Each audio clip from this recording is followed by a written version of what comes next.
Quick question for my sterile processing students. What type of water am I using to fill up my third sink?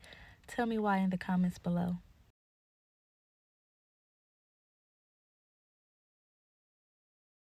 Hello everyone, welcome back to Sterilize My Life, and if you're new, welcome. Thanks for tuning in.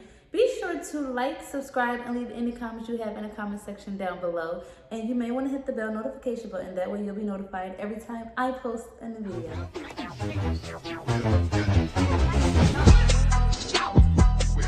So today's video is going to be a little bit different. I am going to try to do a voiceover to me working in the decontamination area, and I'll just break that down and talk about what I'm doing, why I'm doing it, and the process as I go along. Bear with me and let me know if you want to see more videos like this one. So here I am just putting on my shoe covers. I received a phone call from the lovely OR letting me know that they have just finished a case and that they sent down a cart. So what I'm doing here is going into the decontamination area to retrieve that case cart, and I'm just going to look inside to get a feel for how many tray sets I would have to decontaminate. Before I get started with that, I want to quickly push my case carts into the cart washer. I like to do this because it's easy to get backed up with case carts because you're so focused on decontaminating the tray sets.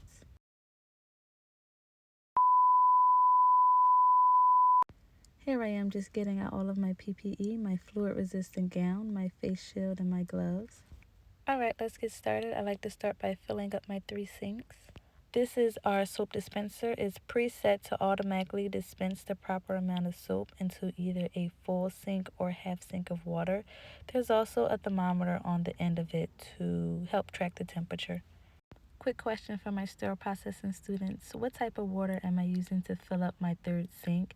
Tell me why in the comments below. Next, I'm going to drain and refill my ultrasonic and then get started on my trays. This red tag is the OR's way of letting me know that something is wrong with the speculum and it needs to be inspected, repaired, and or replaced. This red tag will stay on the speculum until it reaches the prep and pack side. I'm going to start breaking down my tray set by disassembling any instruments that need to be taken apart and putting my instruments into my first sink without the basket. Quick fact about this towel. The surgical technicians use this towel to separate the instruments that they used from the instruments that they did not use. They will put their used instruments on top of the towel and the instruments that they did not use on the bottom of the towel.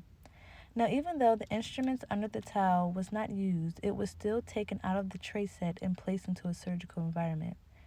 You are responsible as a sterile processing technician to reprocess every instrument the same every time.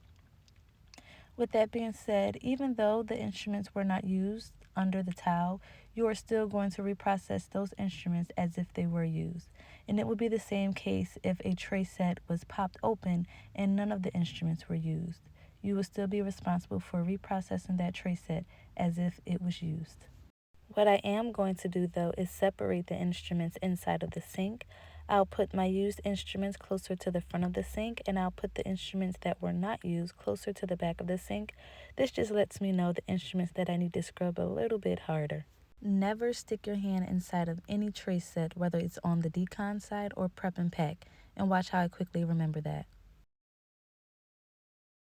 Hi, seasoned techs. Yes, you see correctly. I am dumping the remaining instruments into the sink. I like to put my basket in the second sink. That way I can kind of reassemble the set as I sort through the instruments.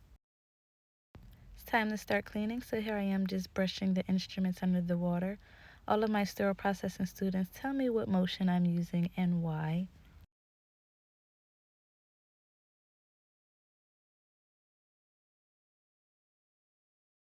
You'll see me start to bring the speculum up. This is so that I can inspect it more closely.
Here you'll see me start to work on my stringer instruments, and I do like to put them in the same order as listed on the count sheet. No, you will not have a count sheet in front of you in the decontamination area. I am doing it based off of memory, but I like to do that, and then I'll place my stringer instruments into the basket in a butterfly position, never in a bird's nest.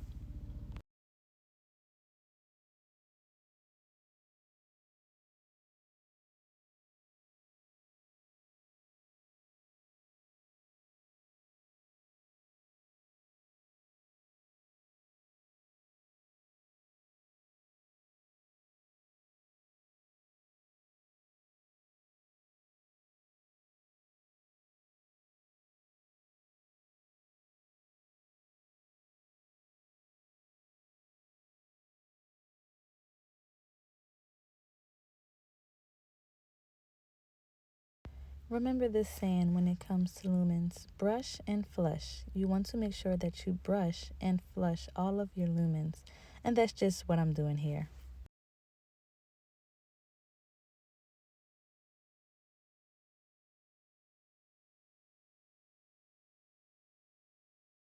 Now I'm going to take my tray set out of the second sink, which was filled with soap water, and place it into the third sink, which now has the ionized water. Here I'm just using adhesive remover to remove the tape off of the bowl. This should be done in decontamination and not on the prep and pack side.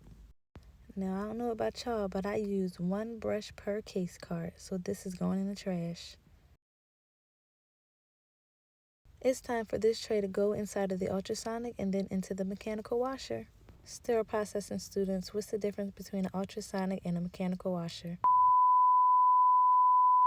I hope that video was helpful to you and showing you what you could expect when you're entering the sterile processing field and when you do your externship and you have to start off learning about the decontamination area. I hope that was very helpful to you. Just let me know if you have any questions about the process or any questions about something that you've seen in the video here today. I will be glad to elaborate on that. Otherwise, I'll see you on my next video. Bye.